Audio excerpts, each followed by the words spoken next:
Então, pessoal, nós paramos, né, nessa parte aqui da aula, é, que a gente viu como o sistema imune adaptativo ele é dividido. Nós vimos que ele tem imunidade humoral, imunidade celular, imunidade ativa e imunidade passiva. Então, um resumo aqui da imunidade humoral e da imunidade celular. A humoral vai ser a imunidade que vai envolver a participação dos linfócitos B, porque são esses linfócitos que vão produzir os anticorpos, né, os famosos anticorpos, que a gente viu também que são chamados de imunoglobulinas. A função da imunidade humoral é proteger o nosso corpo contra micro-organismos que são extracelulares. Então, são os micro-organismos que não invadem as nossas células, que não entram nas nossas células.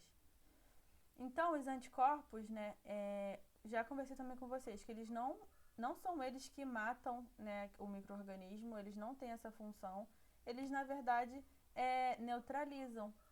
Então, eles têm essa capacidade de diminuir, por exemplo, a ação danosa dos micro-organismos no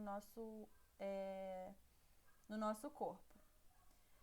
Já a imunidade celular vai ser aquela que conta com a participação dos linfócitos T. E a principal função aí da imunidade celular é gerar proteção contra micro-organismos que entram de fato nas nossas células. Então, são os micro-organismos intracelulares. E aí a imunidade celular ela existe, né, principalmente porque os anticorpos eles não são capazes de entrar na nossa célula, né? Então, eles agem de forma extracelular e aí os linfócitos T, na imunidade celular, eles de fato entram e matam aqueles micro-organismos que infectam as nossas células. A gente viu também que tem, né, a imunidade ativa e a imunidade passiva. E a imunidade ativa vai ser a imunidade natural do nosso corpo, né? Porque vai ser a imunidade que vai ser induzida pela exposição ao antígeno. Então, é uma forma mais clássica, na verdade, né? Não é nem natural, mas é clássica. É aquela, então, que, por exemplo, a gente adquire quando nós somos expostos a uma bactéria, né? O nosso corpo ele passa por um processo muito longo aí de resposta imunológica, que nós vimos que tem a participação primeiro do sistema imune inato, e aí depois, alguns dias, né, e semanas, a gente vê o desenvolvimento do sistema imune adaptativo. E é por isso que eu coloquei aqui que ela não é imediata, né? Essa forma aqui de imunidade ativa, ela não é imediata, ela conta, então, com uma resposta que leva dias ou até mesmo semanas. E uma coisa muito positiva aí da imunidade ativa é que ela gera essa memória imunológica, que é tão importante aí no nosso sistema imunológico. A memória imunológica é a capacidade que as células do nosso sistema imune têm de reconhecer de forma mais rápida um antígeno numa segunda exposição, né? Então, a gente primeiro teve uma exposição e aquilo dali leva dias e semanas para a gente ter uma resposta imunológica, né? Produção de anticorpos. Porém, se a gente tem uma exposição a esse mesmo antígeno algum tempo depois, graças à memória imunológica que foi gerada na primeira exposição, a gente arma uma resposta imunológica muito mais rápida, né? Porque essa estratégia imunológica de combate a esse micro-organismo, ela não é nova, ela não é inédita. Então, como é algo que já está na memória do nosso sistema imune, ele consegue combater de forma muito mais rápida. E aí, os exemplos, né, que envolvem a imunidade ativa, nós temos as infecções, que são bem comuns, mas a gente tem também aí o desenvolvimento de vacinas. Então, as vacinas, elas utilizam esse princípio de imunidade ativa para fazer com que nós saibamos lidar aí com os diferentes, com a exposição, né, a diferentes antígenos ao longo da nossa vida. Já a imunidade passiva, ela tem outros objetivos, né? E é a imunidade adquirida através da transferência do soro de um indivíduo que já foi imunizado. Então, O, aqui na imunidade passiva, o indivíduo ele não vai produzir os anticorpos, ele vai receber os anticorpos de um indivíduo que já produziu esses anticorpos.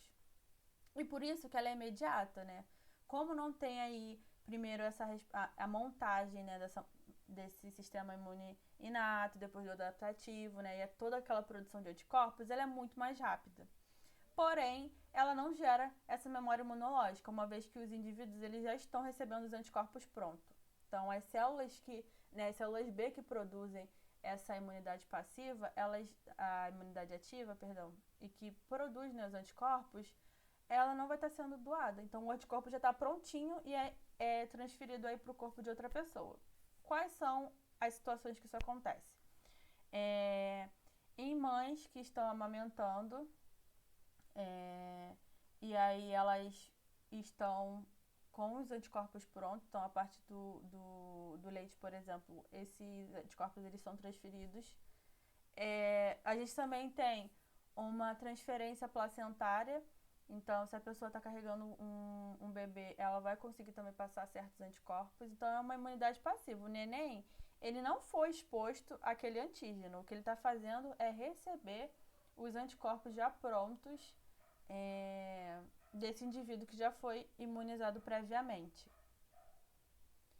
E também uma outra exemplo que é super clássico são os exemplos em que algumas pessoas são picadas por cobra e aí elas vão e recebem um soro já cheio de anticorpo e aí esse anticorpo ele é capaz de lidar bem com essas toxinas aí, com esses antígenos que estão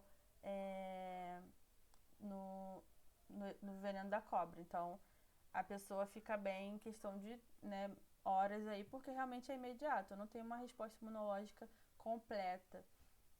Então por isso que a gente também chama de passiva, né? Ela já recebe tudo pronto e já arma aí uma resposta bem mais rápida. Então aqui, né, coloquei um esquema para vocês entenderem melhor que na imunidade ativa a gente tem um indivíduo que, através da vacinação ou até mesmo de uma infecção, vai ter contato com o antígeno, seja microbiano, seja viral, não importa. Dias ou semanas depois, esse indivíduo ele vai ter desenvolvido uma resposta imunológica completa, então vai ter a produção aqui, por exemplo, de células de memória, né, células B que vão ter produzido já os anticorpos, e quando esse indivíduo ele é exposto novamente, ele vai se recuperar muito bem. Muitas vezes ele não nem desenvolve a doença, assim, não tem nenhum sintoma, não tem nada, porque realmente esse corpo ele já está pronto para combater. E aí o antígeno, né, o vírus ou a bactéria, não consegue nem desenvolver uma doença. Então essa pessoa ela fica bem, né, ela está imunizada de fato. E aí eu tenho uma alta especificidade e realmente nós temos uma memória sendo gerada, né? E isso acontece nas vacinas, né? É o que acontece realmente. A gente vai ver daqui pra frente que tem várias maneiras de você induzir essa imunidade ativa nos indivíduos a partir das vacinas, mas o contexto, né? A base da vacina é essa. É fazer uma manipulação de uma imunidade ativa que é feita, que antes, né, do advento da vacina era feita através da infecção. Mas ainda bem que as vacinas existem e que elas são desenvolvidas aí para preparar o nosso corpo, né? Então a gente não precisa desenvolver necessariamente a doença para estar protegido. Já a imunidade passiva, como eu disse, né, vai ser a imunidade aí que vamos ter transferência do soro. Então, uma coisa bem comum, né, que a gente recebe o soro nos momentos em que somos picados por cobra. Mas e como é que é desenvolvido esse soro aí contra o veneno desses animais? Então a gente tem aqui o antígeno do veneno, então isso é manipulado aí em laboratório. Esses antígenos, eles são inoculados em cavalos. E esses cavalos, eles esse antígeno, né, ele vai induzir a produção de anticorpos no cavalo. E aí, o sangue do cavalo, então, vai ser retirado. A gente vai ter um tratamento aí desse sangue, onde a gente vai ter a separação de células sanguíneas do plasma. E aí, no plasma, a gente consegue pegar esses anticorpos contra o veneno. E é isso que é o soro. Quando a pessoa ela é picada aí por uma cobra, ela já recebe esses anticorpos aqui prontinhos que foram produzidos, na verdade, pelo cavalo. Então, por isso que é imediato, né? O cavalo, ele demorou um tempo aí para produzir esses anticorpos, mas você, quando for picado, não vai demorar esse tempo todo. E aqui, olhando esse gráfico, né, ele é muito interessante porque ele mostra que ao longo do tempo, a quantidade de anticorpos ela vai diminuindo. Então, aqui no momento da aplicação, a quantidade de anticorpos é bem alta, mas ao longo do tempo esses anticorpos eles vão sendo degradados e aí até chegar um ponto que você não tem mais nenhum anticorpo no seu corpo. E aí, então, você não gerou resposta imunológica, tá? Então, resumindo aqui, né, como é feita, então, a montagem mesmo da nossa resposta a partir do sistema imunológico, é que o micro-organismo, ele vai entrar nas nossas células aqui, vai romper as barreiras epiteliais. A nossa imunidade natural ou imunidade inata, ela vai tentar lidar com esse patógeno. Então, as células fagocíticas que a gente viu, principalmente macrófagos e neutrófilos, as células NK, elas vão tentar matar esse antígeno da melhor forma possível, vão tentar lidar. E aí, isso acontece, né, muito rápido, questão aí de horas. E ao longo do tempo, depois, tem duas opções. Ou a imunidade inata ela não conseguiu matar essa bactéria, e aí ela vai ter um desenvolvimento da imunidade adquirida, ou a imunidade adquirida ela entra em ação para gerar uma resposta imunológica. E aí a imunidade ativa ela já é mais demorada, então ela, para ser desenvolvida, leva dias e semanas. E o que a gente tem é, né, produção de anticorpos e ativação também das células T, que a gente viu que estão envolvidas aí na imunidade celular. Então, todos os dois tipos, né, de imunidade aí, de sistema imune, eles vão atuar juntos para combater os antígenos. Então, a gente chegou aqui na nossa aula no momento que a gente é capaz de compreender, então, como as vacinas são desenvolvidas. Vimos que as vacinas, elas utilizam o princípio aí de imunidade ativa, né? Então, por exemplo, as vacinas atenuadas, elas foram as primeiras vacinas a serem desenvolvidas e são as vacinas que possuem os patógenos vivos. Então, a bactéria, ela realmente está viva. O vírus, né, não é ser vivo, mas ele está ali presente também, está ali completo, porém, eles estão enfraquecidos, né? Eles não possuem a capacidade de gerar a doença, mas sim de gerar uma resposta, de montar, né, uma resposta imunológica e gerar aquela memória que é super importante. E as vacinas, essas vacinas atenuadas, elas foram as primeiras mesmo a serem desenvolvidas. E exemplos aí dessa vacina, a vacina do sarampo, que eu coloquei aqui a imagem dessa criança que está acometida aí pelo sarampo. Então, o corpo dela inteiro está com essas manchinhas avermelhadas. A vacina da febre amarela, ela também utiliza esse princípio aí das vacinas atenuadas e também a vacina da cachumba. Existem também as vacinas inativadas, que são aquelas já que os patógenos eles estão mortos, né? A gente não tem ninguém vivo aqui, não. E apenas uma parte deles vai ser, então, exposta ao organismo. E aí essa parte já é suficiente para realmente gerar uma resposta de imunidade ativa. Aqui a gente tem uma pessoa que foi acometida pelo tétano. Então, uma característica, né, dessas pessoas é que os músculos, eles acabam se contraindo de forma muito involuntária. Então, a pessoa acaba tendo movimentos muito bruscos e é bem comum que elas fiquem com essa posição meio envergada mesmo. E as vacinas, né, que utilizam esse princípio aí de vacinas inativadas são as vacinas contra a hepatite a gripe, o tétano e a meningite.